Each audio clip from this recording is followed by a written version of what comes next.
Alam nyo ba mga kapatid na nasa Bible ng ating mga kapatid na Kristiyano ay hindi kilala ni Jesus ang mga taong tumatawag sa Kanya na Panginoon, Panginoon.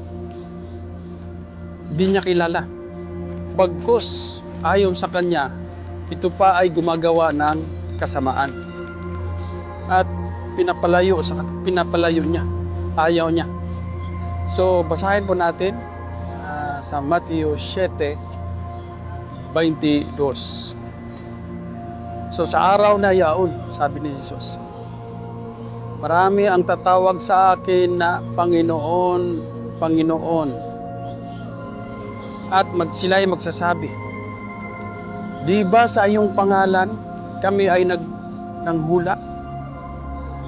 Hindi ba sa iyong pangalan kami ay nagpalabas ng mga demonyo? Hindi ba sa iyong pangalan, tinutukoy dito ay si Jesus, kami ay nagpagaling, naggawa ng mga milagro? Tingnan nyo ano ang sasabihin ni Jesus. Mateo 7:23. Sinabi niya, ako ay magsasabi sa kanila, hindi ko kayo kilala. Umalis kayo, kayong mapaggawa ng mga kasalanan, katampalasan, karumaldumal. Sabi niya, hindi ko kayo kilala. Umalis kayo. Tingnan niyo mga kapatid, Mateo 7:22. Di ba sa iyong pangalan, tawag nila kay Jesus Christ. Sa araw ng paghukom yun. Sa araw na yon, tinutukoy ni Jesus. Ang mga tao ay magsasabi, di ba sa iyong pangalan kami ay nagpanghula? Di ba ngayon, marami, in Jesus' name. Sino man yan nagsasabi ng Jesus' name? Muslim o Kristiyano? Natural. Kristiyano. In Jesus' name.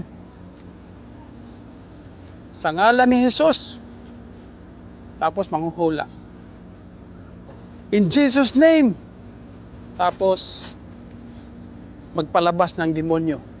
Lumabas ka sa ngalan ni Jesus. In Jesus' name. Exorcism. Yan, maraming akong kakilala na nakikita ko sa Facebook. Exorcism. Ito yung pagpapalabas ng mga demonyo sa ngalan ni Jesus. In Jesus' name. Anong sasabihin ni Jesus? Hindi ko kayo kilala. Umalis kayo. Kayo ang gumagawa ng karumaldumal. Allahu Akbar. Bakit galit si Jesus sa mga ganyan? Mateo 15:9. Ang pagsamba nila sa akin ay walang kabuluhan. Walang silbi. Bakit? Ayon kay Jesus, ito'y gawa-gawa lamang ng tao. Nasa Bible. Gawa pala ng tao, kilalanin mo si Jesus na bilang Diyos. Ayon sa Kanya, galit sa nagsasabi ng ganyan. Walang ibang nagsasabi ng ganito kundi mga Kristiyano. Hindi tinuturo ni pastor, ni pare, at iba pang mga ministro ang mga talatang ito. In Jesus' name. Tingnan mo, nakapaglabas ng demonyo. Hindi pala ibig sabihin nakapaglabas ka ng demonyo ay nasa pagpalangga ka na ni Jesus o mahal ka na ni Jesus. Galit si Jesus niyan. Bakit? Ayon sa Kanya, walang silbi ang pagsamba kay Jesus. Mateo 15:9. At meron din yan sa Quran. Sinabi ni Allah subhanahu wa ta'ala na binanggit ni Jesus. Laqad kafara alladhina qalu inna Allaha huwal masihu ibnu Maryam. Wa qala al-masihu ya bani Israil a'budullaha rabbi wa rabbakum innahu may yushrik billah faqad haramallahu alayhi jannata wa ma'wahu an-nar wa ma lid-dhalimin min ansar. sa malapit na pagkasalin, laqad kafara alladhina qalu inna Allaha huwal Masih ibnu Maryam. Ang mga walang pananampalataya ay magsasabi na si Jesus ay Diyos. Sinabi ng mga tao, sino ito? Mga walang pananampalataya. Wa qala al-Masihu ya bani Israila budullaha rabbi wa rabbakum. Samantala, ang pangaral ni Jesus na sambahin ninyo si Allah, ang aking Diyos wa rabbi, at inyo ring Diyos wa rabbakum. Yan ang pangaral ni Jesus. Hindi nangaral si Jesus ayon sa banal na Quran na siya ang Diyos. At kung sino man ang magsasabi na siya ay Diyos, walang pananampalataya.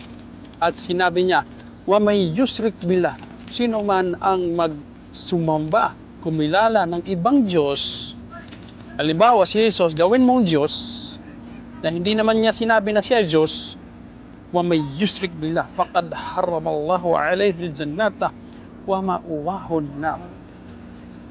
Ibang Diyos ang iyong nakilala, ibang Diyos ang kinilala mo, hindi ang tunay na Diyos, hindi yung Diyos ni Jesus.